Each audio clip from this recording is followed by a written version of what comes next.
58వ వర్ధంతి కామ్రేడ్స్ కోరన్న మంగన్నల 58వ వర్ధంతి సభ ఇక్కడ జరుపుకుంటున్నాం. వాళ్ళు శ్రీకాకుళం గిరిజనోద్యమంలో అమరులు, తొలి అమరులు, వారిని స్మరించుకుంటూ ఈరోజు ఇక్కడ సభ జరిగింది. ఈ స్తూపం మేము 1997లో కట్టాం. ఇక్కడ మొత్తం శ్రీకాకుళం గిరిజనోద్యమంలో అదేవిధంగా భూమి కోసం, భుక్తి కోసం పోరాడి అమరులైనటువంటి వాళ్ళందరి యొక్క చిహ్నంగా ఇక్కడ ఈ స్తూపం కట్టాం 97లో.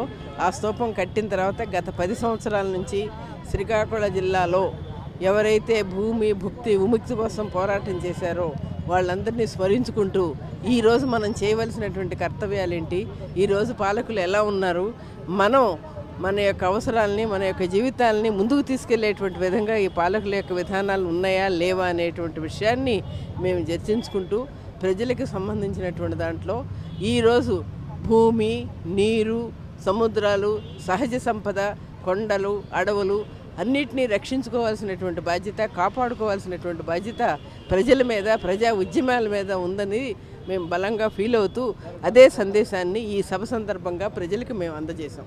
కమ్యూనిస్టులు అంటేనే ఒక ఇదన్ని దగ్గర వాళ్ళు చెప్తున్నారు కదా, మేము చదువుకొని ఉద్యోగాలు చేసి తిండికుండి ఉండడానికి ఉండి అన్నీ చేసి త్యాగం చేస్తుంటే ఏమీ లేకుండా వచ్చిన వాళ్ళు మేము వాళ్ళు త్యాగం చేయలేదు, వాళ్ళు చంపేయండి, వాళ్ళని అరెస్ట్ చేసేయండి అని చెప్తున్నారు కదా. చెప్తుంటే మీ పేపర్లు అంటే అలాగే వస్తున్నాయి, ఇవి అలాగే చేస్తున్నారు, అన్నీ అలాగే ఉన్నది. రాజకీయ నాయకులు ఈ 78 సంవత్సరాల్లోన ఒక్కటి స్వతంత్రం వచ్చిందని చెప్పబడుతున్న దొంగ మాటలకి ఒక్క మాటకే నేను నిలబడగలరనే కెపాసిటీ ఉంటే మా ముందుకు వచ్చి చెప్పి మా ముందు దగ్గర ఏమైనా సంతకాలు చేసి ఇమ్మనమనండి. మా పేద ప్రజలు 100 మంది దగ్గర మాట్లాడినా మాకు చాలు. అసలు ఈ ప్రభుత్వాలు దొంగ సారాలు అమ్మి మగోళ్ళకి తాగించి ఆడోళ్ళకి ఇంట్లోనే జీతాలు లేకుండా వచ్చిన 4,000 రూపాయలు పెన్షన్ ఆవిడ ఇచ్చిందా, ఎవడి సొంతందా? ఆ ఇచ్చిన పెన్షన్ గంటలోన ఖర్చు పట్టుకొని వెళ్ళిపోతున్నారనమాట. ఎవరైనా తెచ్చి ఇంటికి ఇస్తున్నారా? ఇంటికాడ ఏమైనా చూస్తున్నారా? ఎవరినైనా పట్టించుకుంటున్నారా? ఒక ఫ్యాక్టరీ కానీ మనం బ్రతకడానికి ఏమైనా ఇక్కడ ఏమైనా ఉందా? కూలికి, నాలుగుకి, జీతాలకి ఏమీ లేకుండా చేసి 1700 ఎకరాల భూమి ఇమ్మనమని ఒక్కొక్కటి చెప్తున్నాడు. తప్పుడు మాట్లాడుతున్నామనేసి మళ్ళీ తిరిగి మాట్లాడుతున్నారు.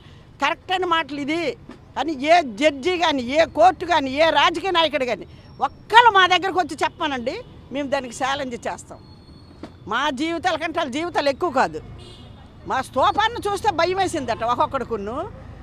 ఆ కోర్టులను కేసులు వేసినారు. మా స్తూపాలు చూసి జడిసినప్పుడు మా జనాన్ని జడాలి కదా, జనాన్ని కూడా మా షుగర్ ఫ్యాక్టరీని ఓపెన్ చేయమనండి. ఏమైనా కెపాసిటీ ఉంటే వీళ్ళకి షుగర్ ఫ్యాక్టరీని 4 రోజుల్లో తీయమనండి. అప్పుడు ఏమైనా ఫ్యాక్టరీలు కట్టాలంటే కడతాడు. అంతవరకు తీయడానికి మాత్రం వీలు లేదనన్నది. అంతవరకు ఏ ఫ్యాక్టరీ కోసం వాళ్ళు ముందుకొచ్చి మాట్లాడినా ఊరుకోమనన్నది. మా దగ్గరికి వచ్చి ఎవరైనా మాట్లాడితే మాత్రం ఊరుకోమండి. ఆ విషయాల్లోనూ మాత్రం మా జనాలు మాకున్నారు. మా జనం తప్పనిసరిగా దానికి వ్యతిరేకిస్తారు.